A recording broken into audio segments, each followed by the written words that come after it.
everyone. I am Joshua William Gelb, and welcome to Theater in Quarantine. It's Thursday, May 20th, and it's 7 o'clock here in New York City. It's been a little over a year since I converted the closet behind me into Theater in Quarantine, and along with my collaborators and co-creative director, Katie Rose McLaughlin, I want to say thank you for tuning in and joining me for tonight's performance of The Little Hours by Caridad Svich, presented by CultureHub and La MaMa. I want to share a couple things before we get started. First, what you're about to see tonight is live. This is not a film or a pre-recorded broadcast. This is happening right now in a closet in my apartment, and a closet we custom give us a donation. Big or small, you can do so at any point during the show, directly in the chat, or through the donation link at our Fractured Atlas page that you can find in the description to the video. Any and all proceeds go directly to the artists whose work you are about to see tonight. You can also subscribe to our YouTube channel to stay up to date on all things TiQ. All right, I think we're almost ready. Tonight's show will be approximately 30 minutes. If you want to say hi to Caridad, Katie Rose, Keith, Kate, it's a lot of K's, or myself, please stay tuned after the show for a brief chat with us about our process and the work. Well, let's get started. I'm going to take a brief 1-minute break so I can get into places. Thank you again, and enjoy The Little Hours.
The last time we saw each other, I held your hand, late in the evening, near whisper of a night. We crossed our hearts and hoped for another one that would be better than this, better than this. And we wanted the words to matter. We thought if we said them loud enough, better than this, into the universe. We were like that then, just kids, foolish kids. A quarter century has befallen us now. We're not kids anymore. Time has wrecked us both, and oh how it's done its damage. We move through long nights helped by other words, which offer little comfort, but we're good pretenders. We still say things as if we mean them. We hide in the dark and ache for tomorrow, as we may not see another tomorrow, so we hold on.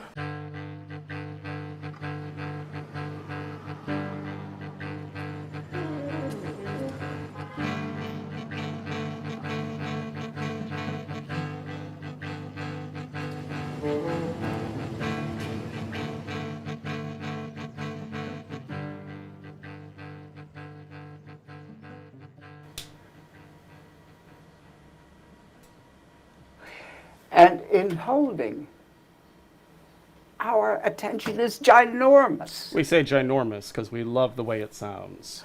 Our pretending travels across oceans, sometimes even parts of deserts. You said once you had an affinity for the desert, and sometimes called it home while you slipped on your boots and tossed on your hat. Sly, like the lead actor in a movie. You said you were always the lead. Because all you ever wanted was to be the center of the story. Is that true? I'd ask. Oh, yeah, you'd say with a wink and a tremor. And then we'd laugh giddy with the desire for the center, because it always seemed to elude us. And we know that from most people. The center is where it's at. We saw it in an ad once. We really liked the way the phrase took up the whole page. The center is where it's at. Like it was all the rage. Words like monsters, I'd say. And you'd spin me in your arms with a kind of elemental grace. Yeah, sometimes you even sang a little song about everything you wanted. Everything I want. You had an awful voice. Everything. Dry and raspy and broken in all the wrong places. I'd say no one wants to hear you singing with that voice. Put a lid on it, would you? And you'd laugh and say, I got style. You just don't understand it. And you'd carry on, singing the bejesus out of everything like you'd puncture the sky with the force of your lungs. Everything I want. You said the desert knew you. And you pretended to know it like the back of your hand. But you were scared, because the desert is freaky as all get out. It's a place where everyone but everyone in the whole world gets lost. Hands held. Thoughts held. Nights that feel like open wounds. The desert is the place where we found each other, in the dunes. You were drinking then. Tall glasses of everything. Straight into your vein. Yeah, well, you wanted to obliterate yourself. Because being a protagonist was hard work, and it turned out you didn't like it. You much preferred being an extra, coming on the set, doing a bit of background, going back home to your dogs and chickens. I'd watch you from afar, like now, across the echoes of space. Where are you going, friend? How long till we see each other again? And are you still wearing that desert hat for old time's sake?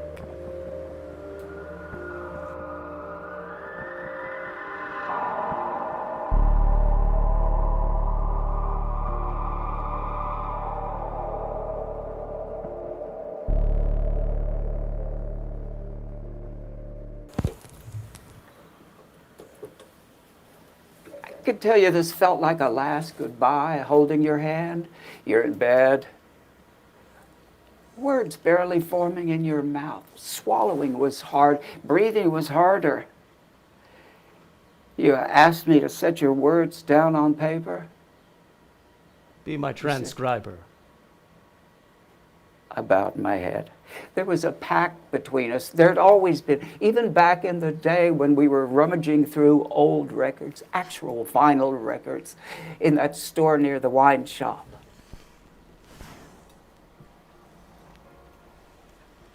We recognized each other.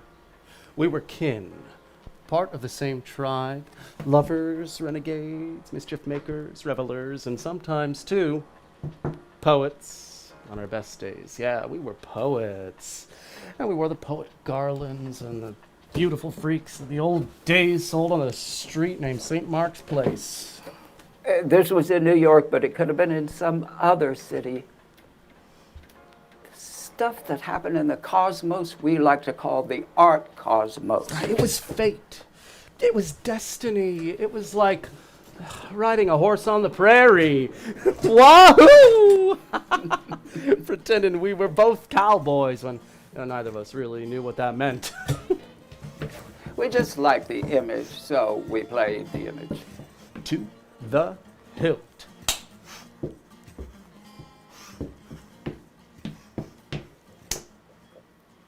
Cowboy poets under city lights, radiating our sexy backs to whoever hollered, hey!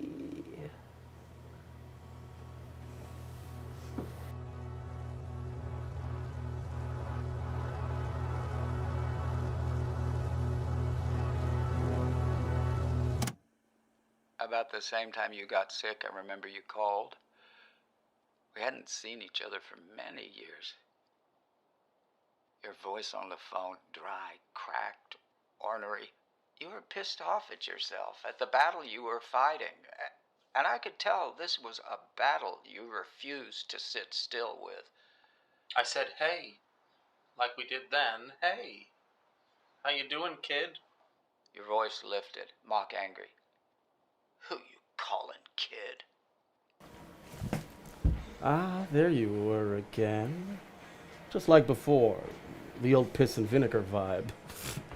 That same attitude that charmed off the pads off many a person back in the day when you used to have sex in closets, bathrooms, hallways, and yeah, even once in the kitchen pantry. You were all swagger once. You owned the world. It was beautiful to behold. And I liked beholding you, my beloved. Can we use this word now, beloved? I like that word. I miss it. When I scroll through the dictionary, I settle on it sometimes and just trace my fingers over it. B-E-L-O-V-E-D.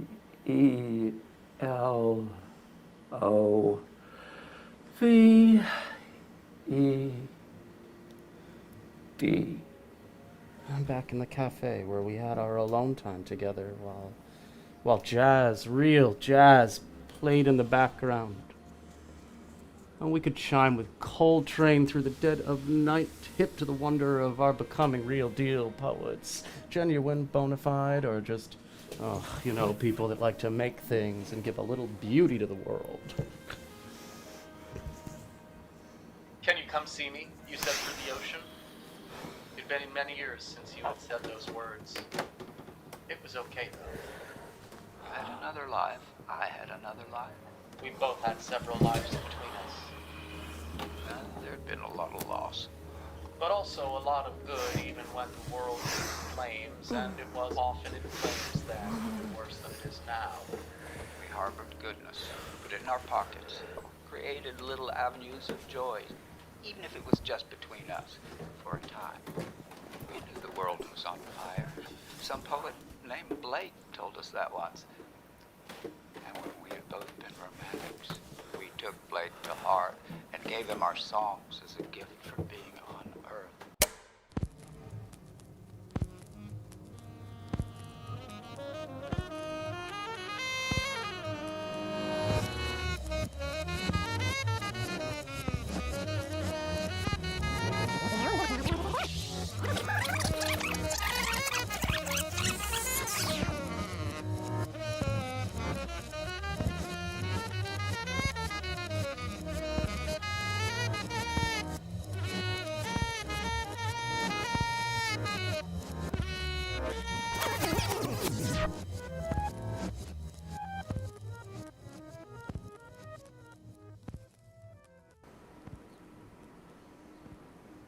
This was the days where we couldn't know. You had lost your voice. And I was scribbling your thoughts into a leather-bound journal.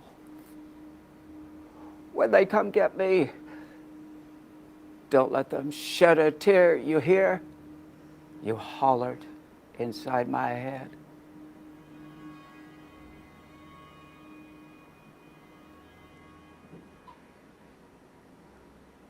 I wrote the words, no tears shed.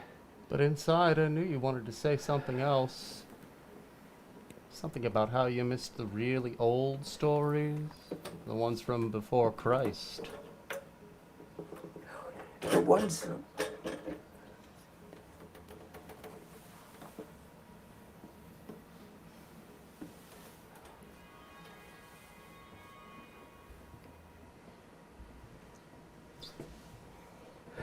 In these old stories before Christ, there'd been kind of a democracy that some people said worked wonders if you were a man. It's strange how the demos of democracy lingers with this facade, the male facade, the cis-male facade of everything's all right, when we know, we must know, and we do know that the demos way back then was made up of all sorts of people that didn't have a voice, were barely even seen and hardly given a place for their stories to tear through the bite of night. Let's not, please. The beloved aches. I know we need to go there, but please, tonight let's not. Because my heart is raging and I just need some whiskey to calm me down. When we roamed the streets near St. Mark's, back when St. Mark's was St. Mark's, we thought about St. Mark. The real one, who was born in North Africa and died in Egypt. His symbol was the winged lion. Oh, we like to pretend that there were winged lions all over the village, and sure, yeah, sometimes we saw them. Because St. Mark was the hustler cruising down the street, and Miss Honey doing her thing, and the sweet girl standing on the corner of Avenue A waiting for her mommy to finish buying rosary beads from the viejito who always used the word Losida with an awfully long I. Sida. Swinging the word with all the strength his viejito-ness could muster. Low rider, we countered, chiding the viejito warmly. Low-side-da. Low-side. I sell you rosary beads for $5, blessed by the Pope himself. Sometimes we pretended we were Catholics so we could talk to the viejito in our broken Spanish while others laughed at his broken English. The viejito would tell us stories about how Losida was, and we'd tell him stories about the wonders of St. Mark. Before long, we get into all sorts of tangles, sorting out what sort of benevolence would be granted us when we reach the pearly gates. The viejito said all you needed was a vial of holy water and a prayer sung in Latin to make it in. We said our Latin was rusty. Holy water was hard to come by. Well, the viejito would smile, pull out a basket of vials from his cart. This, my friend, is the holiest agua, from the holiest of places, deep in Chae in the heart of Jerusalem, sacred city with too many wars fought and are still being fought for sad and miserable reasons.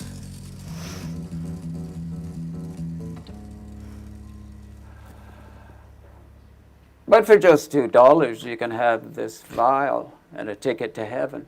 We may have been two electric wonders on the rise, but the truth was, we didn't have $2 between us at the time. We thank the viejito for his wisdom, and then at night under the stars at the far side of the bower, we lit our art for all the sinners.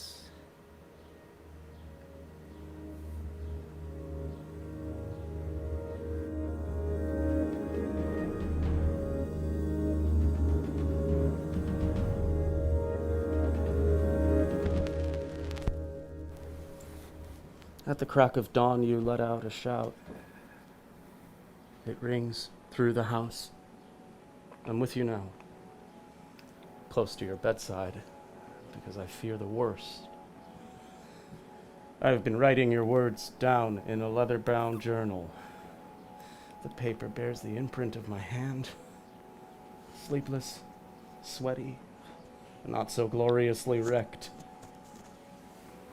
I've been trying to make out how you want the world to remember you, but really this is about how you remember yourself and how I remember you. You shout again. Your shouting reminds us that this vigil we're holding, that we have been holding for all of these little hours,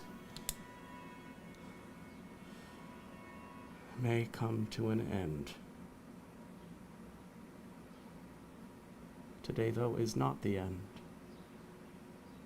But we quake in fear nonetheless. You got a big personality, I said. You putting that in your book, they said? It's your book. I'm just putting your words down, I said.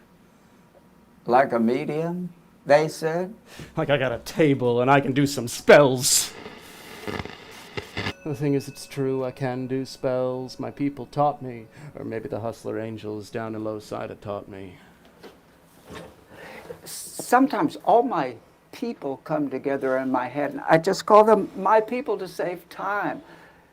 Because you don't want to do the whole genealogy table right now. Oh, not now, when you're shouting the bejesus out of everything, inching through your veins. I walk down the street and do some chanting. Something about the fire and the wrath of the poor. I did the same kind of chanting once in a park near the walled street where the money rained down for the select few. Chanting's been my superpower in Spellland. Today I'm chanting for you. We've been friends longer than we've been everything. And in a way now, after all this time, we are like kin. We can read each other's minds, which is why you asked me to write down your words as if they were mine. Because we have the kind of trust you people have. We've seen the uglier side of ourselves and lived to tell it. Just like the words in that pop song. Sometimes we like pop songs because their cheesiness is hearts. Insert emoji heart.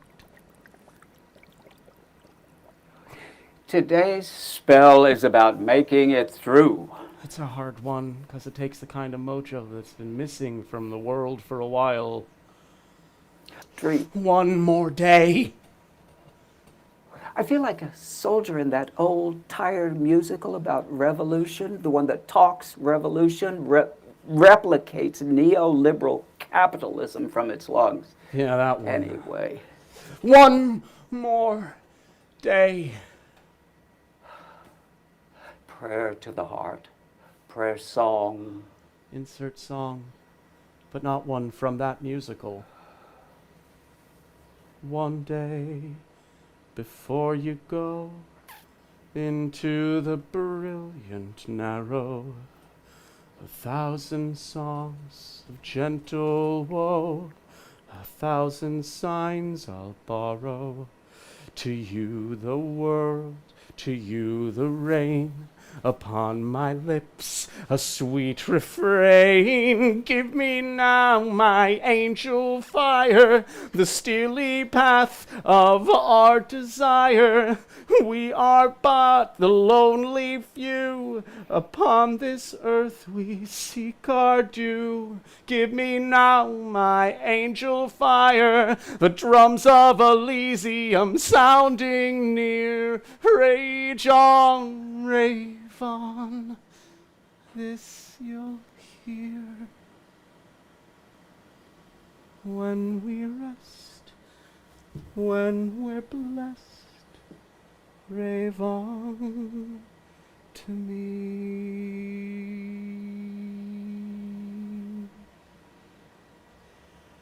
I want to believe if we put the words in air, goodness will radiate. It's been hogging all the space, and it's getting like there's no chance for anything else to. Even how you've been filled feels like a part of the hate wheel, but it's got nothing to do with it. So. Song. Prayer. Spell time.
trees shimmer in the breeze down the street.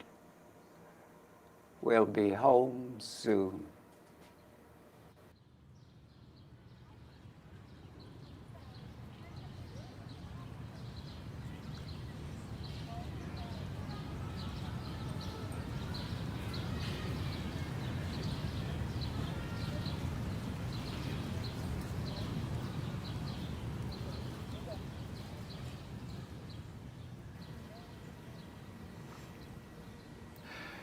We're sitting on the front porch of an old house that is not ours.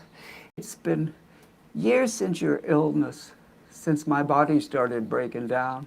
The earth has settled into a peculiar rhythm of inevitable turbulence. We shrug, we sigh. We try to remember what we used to fight about. Once we had so much ardor inside of us, fighting seemed like the only solution for anything. We bit things. Huh? We bit through things. Did we? We bit through life. In the front yard of the old house that is not ours, you let out a smile. You look out in the distance like you always used to, even back in the day, looking at some place none of us could see. It's been a long while since we did this, just being together. I'm trying to remember what this used to feel like. I think they called it love, you say. Maybe it's time for a drink, I offer. You look at me. It's high time we stop being tied to one another. It's high time we drank 12 bottles of whiskey like we used to and truly bit through life. But instead, I reach out, sliding my hand into yours like we're a pair of kids.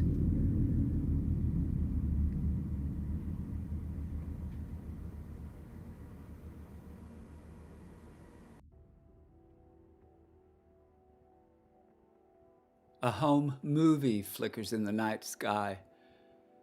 It's you, back when you were roaming the earth. Flash of a smile, strutting a pose, swinging your arm, shying away from the camera, yet loving its love. There's also you when you were a child, maybe 5 years old or 7, carrying a pail down to the marsh, naked as the day you were born. You're on a mission. You exude determination. The light falls on your back. It's a good day, a warm day, filled with hope. There's me too, when I was 10, holding a vinyl record against my chest, dreaming of putting the record on when I got home, dreaming of the dance I would make up in the living room, after I pushed all the furniture aside and made a stage.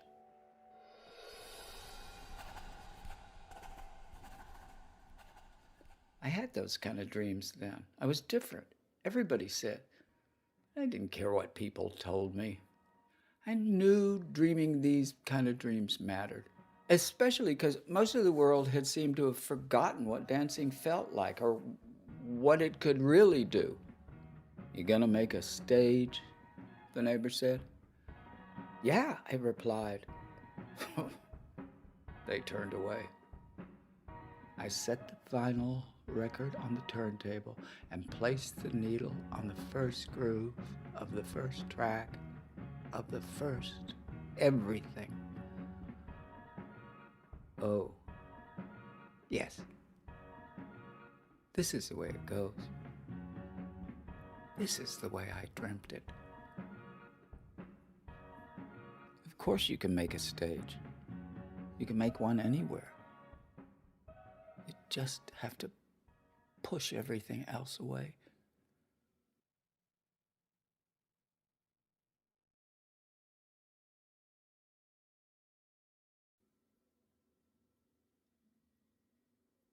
It's amazing.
Hello, everyone. Thank you all so much for joining us tonight. So thrilled to have you. So you just saw The Little Hours by Caridad, Svich, and this is Theater in Quarantine. Now, we're going to have a little talk back with the creators of the piece. Ooh, I'm just also going to shutter this giant projector that is in front of my face. That's a little better. I'm also going to turn on a light. Ah, gosh. Is that better? That's better. There we go. So I'm going to hop into Zoom and bring everyone in. This piece was presented by CultureHub and La MaMa. Theater in Quarantine has been in residence this year and has just been so thrilled to be able to work with these two amazing companies. And so thank you to Billy and Mattie and Mia and Sangmin and Dee and Jean and everyone whose names I just omitted. So thanks so much again. Okay, I'm trying to remember names as I log into Zoom. And now, of course, truly, we're going to even be bringing in Keith, who is at the Culture Hub studio. Passwords. Why password protected? Great. And I am going to totally need a pair of headphones, but I'm using my headphones right now. Ha! We didn't prepare for that. All right, I'll grab my other headphones. Ah! How about this? And hopefully that'll work. Yeah? We'll see. Everyone's giving me the thumbs up there. So, putting in the correct audio input.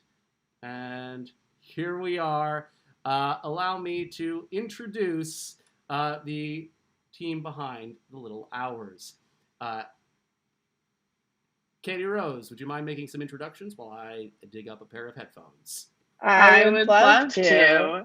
Hi, everyone. My name is Katie Rose McLaughlin. I'm the co-creative director of Theater in Quarantine. I also choreographed this beautiful piece.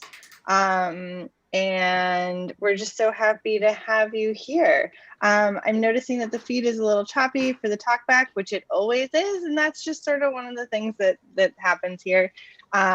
So just think about this as a choppy audio play in this moment. Thank you all so much again for coming. We'll go around and introduce ourselves. Let's start with Caridad. Will you introduce yourself, please, and tell us what you did? Yes. I need to unmute myself first. You do. That's a helpful, wouldn't it? Hi, Caridad, Svich, and I'm the writer of The Little Hours. So that's what I did. That was my job. And what a good job you did. Keith, do you want to introduce yourself? Sure. My name is Keith McDermott, and I had worked with Josh before on another play, and I got this call from him to do this. I'd been watching his Theater in Quarantine for a while, and I'm thrilled to do it. It's a new world for me. The positive, but it's We're so happy to have you. Thank you. Tate. Hello, hi. I'm Kate. I'm the sound designer and composer on The Little Hours, and this is my second theater in quarantine show. I also sound designed Blood Meal, but I've worked with Josh and Katie Rose for 10 or so years on and off. So it's been a while. Yeah. Yes. Well, we're so happy to have all of you. Josh is still looking for some headphones, so I'm just gonna jump in. Friends, if you have any questions, please put them in the chat. Would love to hear. We can just like chitter chatter for a while. Josh, no headphones. I don't think you can hear yet. Oh. Yeah, you're still getting set up. That's totally fine. I would love, Caridad, if you would talk a little bit about like what inspired this piece. Yeah, if that feels cool. Yeah, totally cool. Oh my heavens! I've had on my laptop several documents with the title of this play for a while now, and they were all kind of different stories. So the title was haunting me, and then I really wanted to, and then it sort of crystallized in my brain, and I really wanted to, I wanted to write about friendship, and I wanted to write about a long friendship, which is something I'm trying to think, maybe I've done it once before in a play, but certainly not for a long time. I also wanted to write about artists, and I wanted to write about part of New York that used to be cheaper to live in, that is no longer so cheap to live in for artists. And so what that does to sort of the ability to live what one would call a bohemian life, and looking at the idea of bohemia.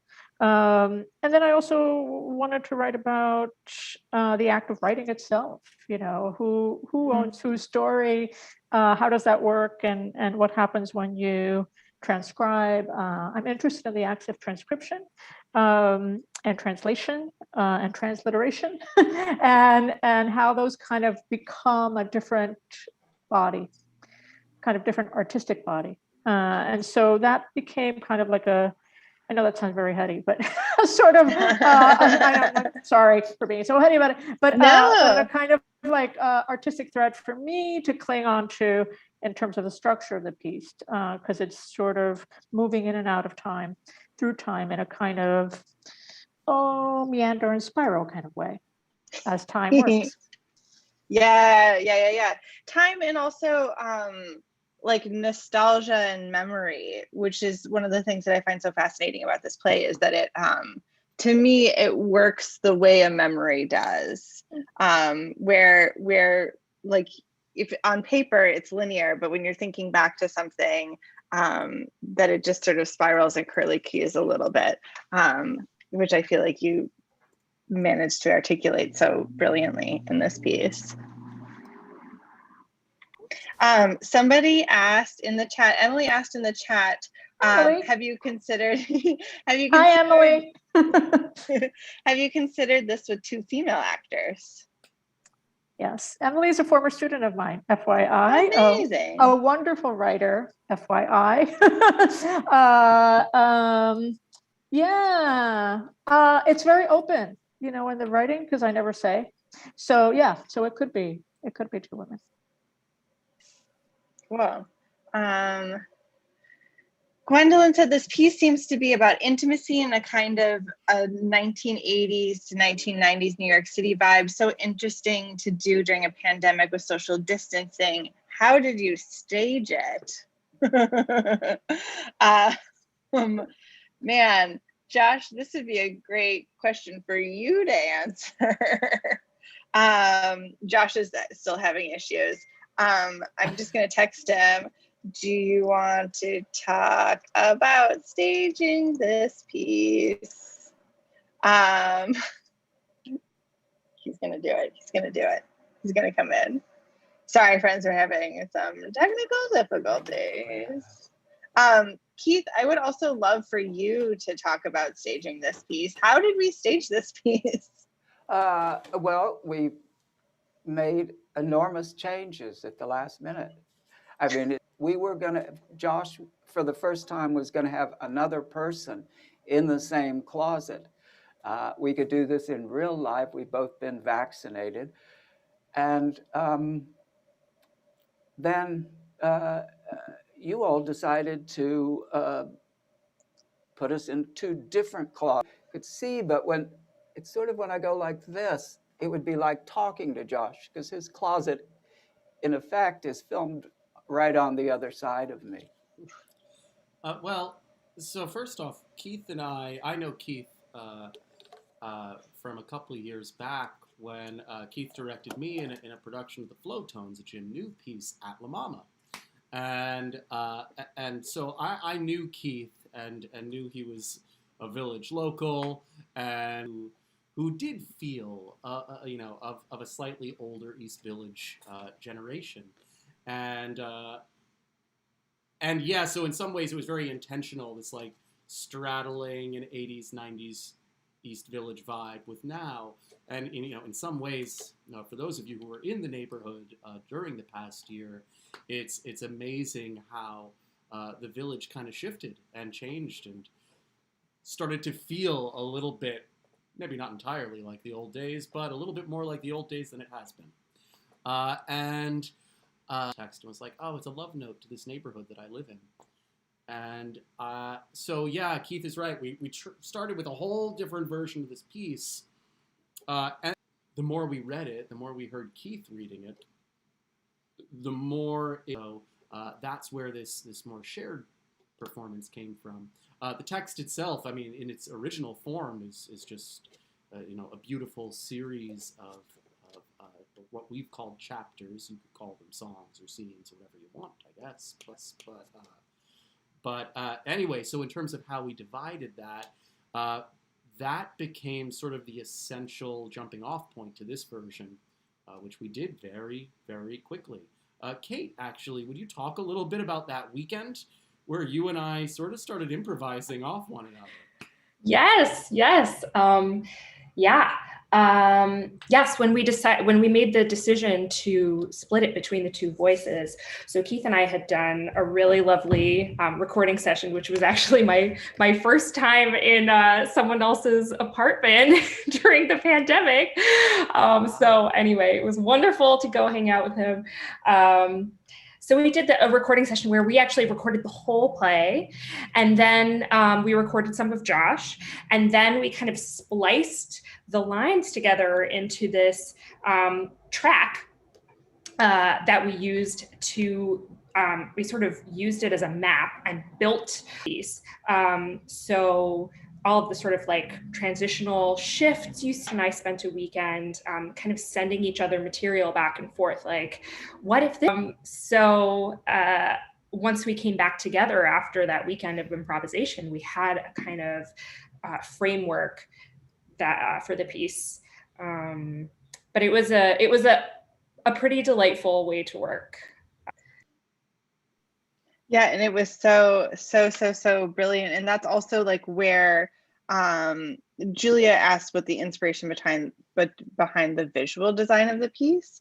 That's where that session is where most of that also came together, which was so exciting. Josh, do you want to talk briefly about the way that you designed everything that we saw?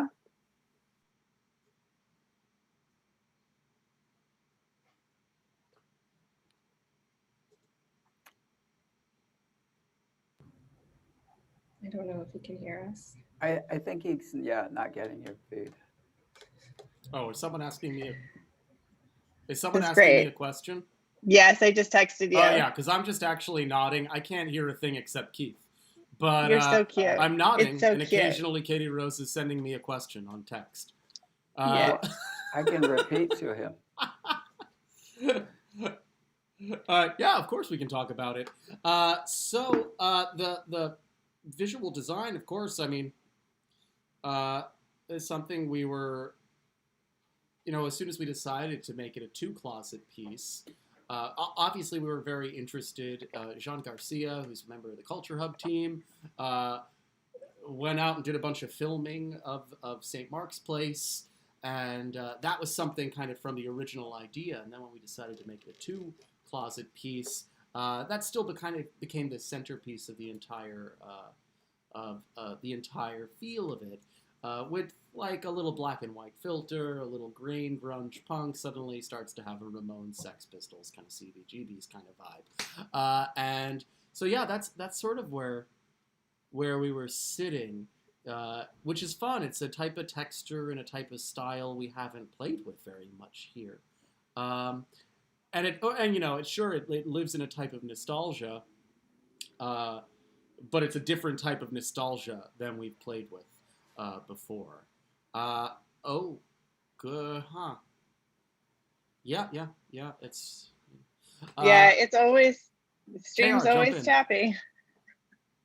We're having some stream issues, is what I hear, which is not unusual for the 8 p.m. Talkback, for some reason that we have yet to figure out. Katie Rose? This is wild. One would think that we could hear each other and like communicate, but no, Josh can't hear me, which is hilarious. So Andrew says, I love the way the visual language of the design intersected with the text and the choreography, also the shifting light in the model room. So lovely. Yeah, Josh is just a brilliant, brilliant human being. And it was really exciting. Also, Caridad wrote some dances into the text, which is always a treat for me, which is so great, to just like have that written into a piece. I'm wondering if anyone, I want to do something not typical, which is I unfortunately want to end this early because we are actually having some pretty extreme choppiness that I want to make sure we solve for the 9 o'clock issue or for the 9 o'clock show. Oh, you can hear me now. Yeah, Sangmin routed me. Thank God. Mm-hmm. Sangmin and DeAndra from CultureHub, behind the scenes, running everything and making sure that you can see and hear us, which is so wonderful. But yeah, Josh, I'm proposing that we end a little early so we can solve some of these tech issues. Yeah, that's a good idea. That's a good idea. I'm going to force you to do the sign. But I'm going to force you to do because you've been doing so well. Great. I come to the 9 o'clock. Stick around. If we didn't answer your question, come back. Or if you have more, thank you again so much for coming. Oh, donate if you can. You can donate in the chat. Fractured Atlas helps us keep everything running. Upgrade our internet, upgrade our computers, all of these things. Again, thank you all so much for being here. Thank you to everyone here that you can see, and thank you to all the people behind the scenes. And thank you so much for coming to the Little Hours. Have a lovely evening, everybody.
Shouldn't matter.